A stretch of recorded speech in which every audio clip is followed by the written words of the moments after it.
I'm Mark Gilbert here. In this video, I want to encourage you to become a mystic.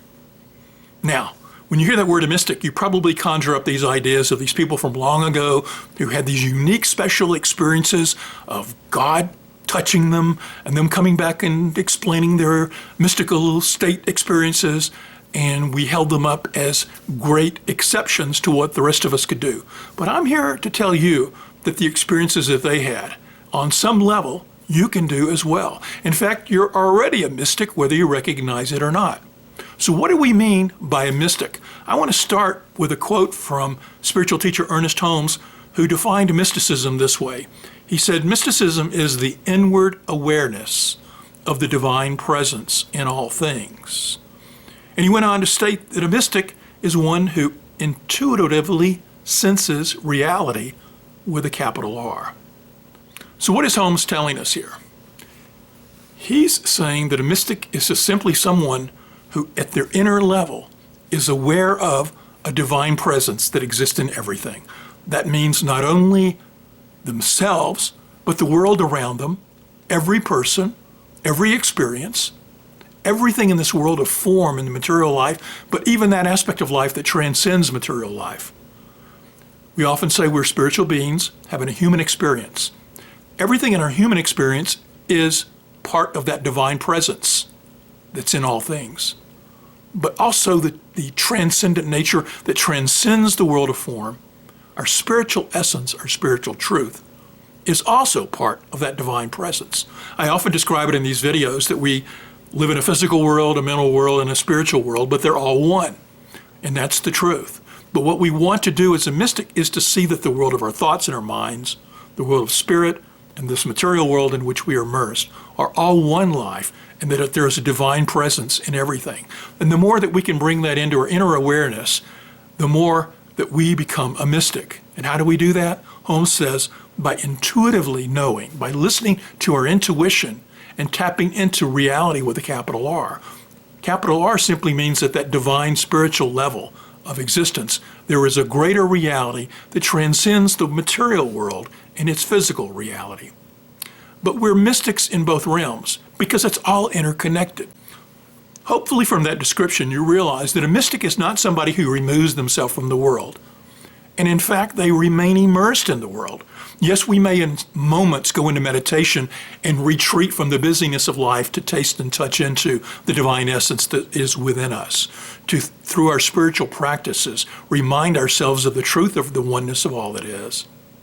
But once we're anchored in that truth, we're called to then bring that experience and that wisdom back into our experiences in the physical world as well.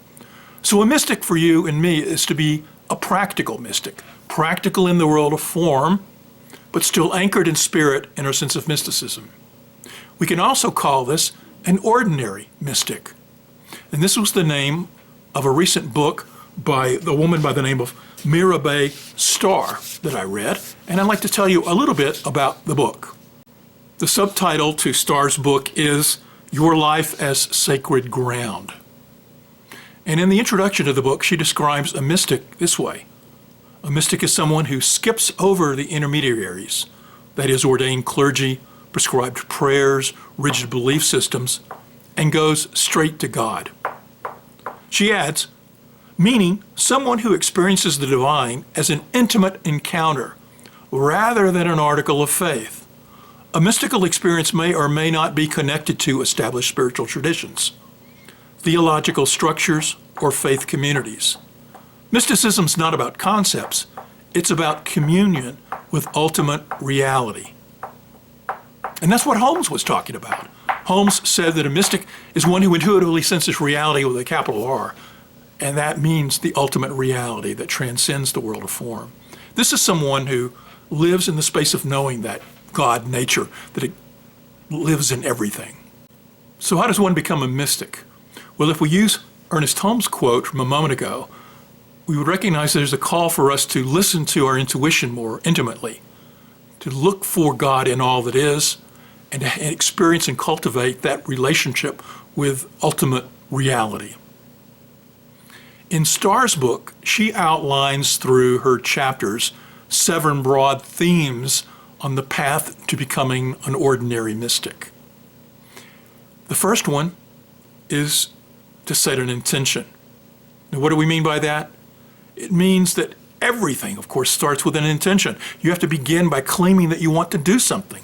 And so if you are interested in becoming a mystic, and if this video speaks to you, then you would want to start by the very nature of setting an intention within your awareness that you are going to practice becoming a mystic in your life. The second step is to redirect your attention. Again, what we put our attention on is what we grow in our lives. And so if we put our attention on the divine nature in all that is, if we turn our focus towards seeing God in all, then that brings us into the state of more directly becoming and living as a mystic. Her third step from her book was surrender. What does she mean by that? Well, I've added some parenthetical statements here and the words on the screen to simply reorient that or give some flavor to the words that she's giving for that chapter. But to me, surrender is about letting go of control. It's about seeing life with awe and amazement. It's redirecting how we look at life. Fourth, she calls for us to do something called transmission. And by that, transmission is sharing information. We're learning from others, but we're also teaching others. You know, it's real easy when you're on the spiritual path to give yourself over to some great and wonderful spiritual teacher that you think holds all the keys to wisdom. But you hold the keys as well. As I've said in other videos, we're all spiritual teachers and we're all spiritual learners. We are continuously bumping into people who can give us guidance and pointers and help us on our spiritual path. And that's what Starr is calling us to do, is to learn from those spiritual teachers. But at the same time, recognize that we're a spiritual teacher and that that which we've learned and grown through is a gift that we can give to others. Her fourth step is connection, building a support network through creating spiritual community. And whether that's your family of origin or a family that you create, or whether it's a formal spiritual community or an informal one that you build through the connections of friendships in your life, that's up to you. There's no one set answer or way in which to create a spiritual community. But if you find like-minded people who can support one another, that is going to assist you in your intention to becoming a mystic. Her sixth step is feeling. And I would add that she means deeply feeling into our emotional experiences. It's real easy sometimes in modern life to want to avoid feelings. We want to, say that everything is all right and deny any negative experiences. But we have to lean in to the negative experiences. The pain and struggle of loss and death and illness, they're real aspects of the human journey. And we need to see the gifts and the divinity in them as well. So feeling. And finally, unfolding.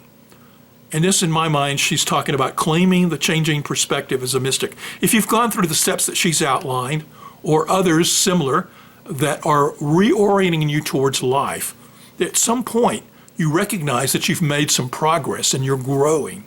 And you have to then claim this new perspective as part of who you are. As we conclude this video, you might be asking the question, why become a mystic? Why take these steps to reorient yourself to seeing oneness? You can do what you want. As the spiritual being having a human experience, you've got free will choice.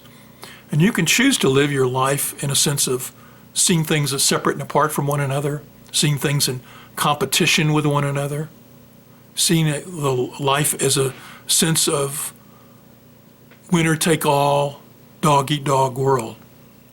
But from my experience and the growth that I have had through shifting my attention to seeing the oneness of all of life, it opens you to greater levels of care and concern, to seeing the love that is continuously around you, to recognizing the divine miracles that exist every day.